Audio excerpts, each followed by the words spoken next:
नमन New York अपने business meeting के लिए गया था और अब वहां का सारा काम खत्म करके आज इंडिया लौटा था। नमन मुंबई एयरपोर्ट पर इंतजार कर रहा था अपने ड्राइवर का, क्योंकि उसके ड्राइवर ने बोला था कि वो एयरपोर्ट पिक करने के लिए आने वाला है। काफी टाइम हो गया था लेकिन वो नहीं आया और ना ही उसका कॉल लग रहा था। कुछ देर बाद नमन का फोन भी स्विच ऑफ हो गया क्योंकि चार्ज नहीं था।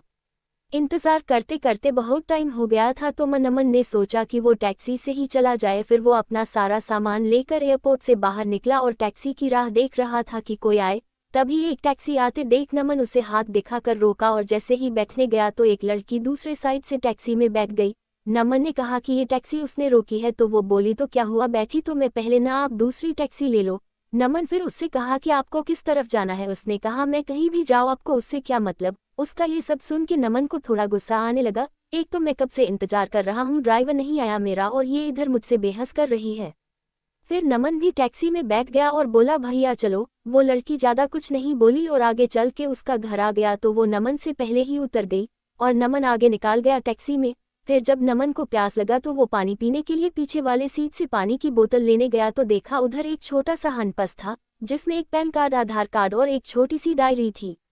वो पर्स उस लड़की का था। नमन ने ड्राइवर को बोला कि देखो ये उस लड़की का पर्स इधर छूट गया है, तुम इससे पुलिस स्टेशन में जाके जमा कर देना। फिर वो ड्राइवर बोलने लगा कि नहीं साहब, मैं नहीं पढ़ना चाहता, ये पुलिस के चक्कर में वो 10 सवाल पूछते हैं, बार बार पुलिस स्टेशन बुलाते हैं। मैं टेढ़ा एक ड्राइवर, दिन भर गाड़ी चला के कुछ पैसे कमाता हूँ, अगर पुलिस स्टेशन के ही चक्कर काटते रह गया तो खाऊंगा क्या। साहब ये काम आप ही कर दो, आप पुलिस स्टेशन जाके जमा कर देना। फिर नमन ने सोचा ठीक है, मैं एक जिम्मेदार नागरिक होने के कारण ये तो कर ही सकता हूँ। और फिर नमन का घर आ गया। नमन ड्राइवर को उसका भाड़ा देकर उतर गया।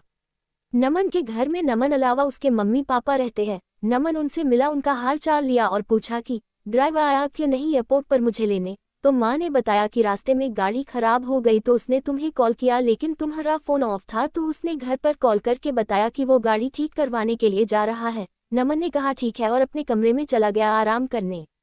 जब नमन शाम को सोकर उठा तो अपना कमरा ठीक करने में जुट गया जो कि बहुत बिखरा हुआ था। तभी नमन को वो उस लड़की का पर्स दिखा जो उससे गाड़ी में मिला था। नमन ने उसे खोला तो उसमें डायरी था, उसे निकाल के देखा। उसमें कुछ फोन नंबर लिखे हुए थे।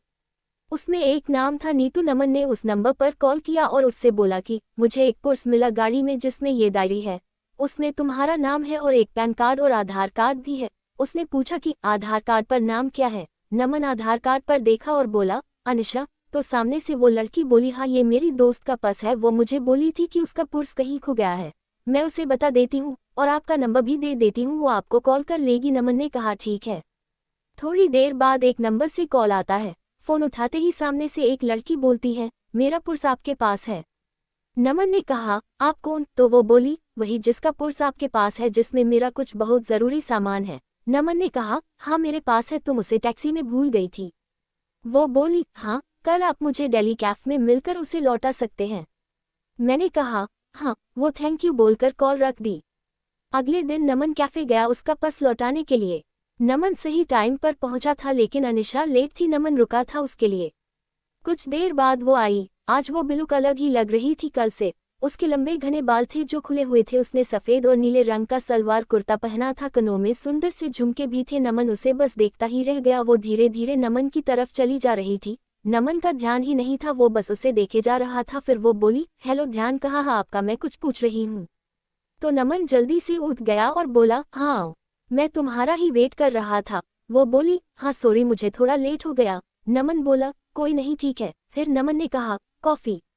वो बोली सॉरी अभी नहीं, मैं थोड़ी जल्दी में हूँ, आप मेरा पर्स दे दो, मुझे जाना है। नमन ने कहा हाँ दे दूंगा, थोड़ा बैठ के कुछ बात तो कर ही सकते हैं। वो बोली जरूर लेकिन आज नहीं फिर कभी। मैंने कहा ठीक है लेकिन याद रखना अपनी बात, अगली बार साथ में बैठ के कॉफी पीना पड़ेगा, फिर मत कहना आज भी जल्दी में हूँ। वो बोली हाँ ठीक है, अब मेरा पर्स दे दो। नमन ने उसका पर्स दे दिया और बोला मैं तुम्हें कॉल कर सकता हूँ ना अगली बार मिलने के लिए। वो बोली हाँ और चली गई। नमन कुछ देर वहां रुका और फिर ऑफिस चला गया। नमन पूरी रात अनिशा का बारे में ही सोचता रहा। नमन उसे भूल ही नहीं पा रहा था। नमन को उसकी एक एक बात याद आ रही थी। अगले दिन नमन के कुछ दोस्त मिले और वो उसे बोलने लगे कि चल आज पार्टी करते हैं, बहुत दिन हो गए हैं हम दोस्तों ने साथ में पार्टी नहीं किया है।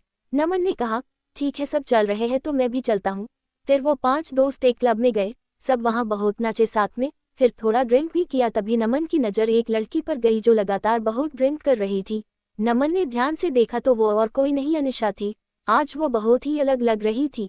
कहाँ उस दिन जब वो नमन से मिली थी तो सलवार कुर्ते में आई थी और आज वो शॉर्ट स्कर्ट और टॉप में है और ड्रिंक कर रही है। नमन तो बिल्कुल ही चौंक गया उसे देखकर। नमन उसके पास जा ही रहा था उससे बात करने के लिए कि तब तक उसके दोस्त उसका हाथ पकड़ा कर डांस करने के लिए लेकर गए। नमन की नज़र अनिशा पर ही थी लेकिन थोड़ी ही देर में वो वहां से कहीं चली गई। फिर नमन ने उसे क्लब में इधर उधर ढूंढा लेकिन वो नहीं मिली। घर जाकर नमन उसे कॉल किया, वो कॉल भी नहीं उठा रही थी। नमन उसे बहुत बार कॉल किया लेकिन उसने नमन का एक भी कॉल का जवाब नहीं दिया। अगले दिन फिर नमन उसी टाइम पर क्लब गया ताकि अगर वो आ जाई तो वो उधर ही उससे पूछ लेगा। नमन अंदर जाकर वेट कर रहा था लेकिन वो नहीं आई आज। फिर नमन ने उसे कॉल किया, इस बार उसने कॉल उठाया। कॉल उठाते ही नमन उससे पूछा, कहाँ हो तुम? वो बोली, क्यों क्या हुआ? मैंने उससे बोला कि कल मैंने तुम्हें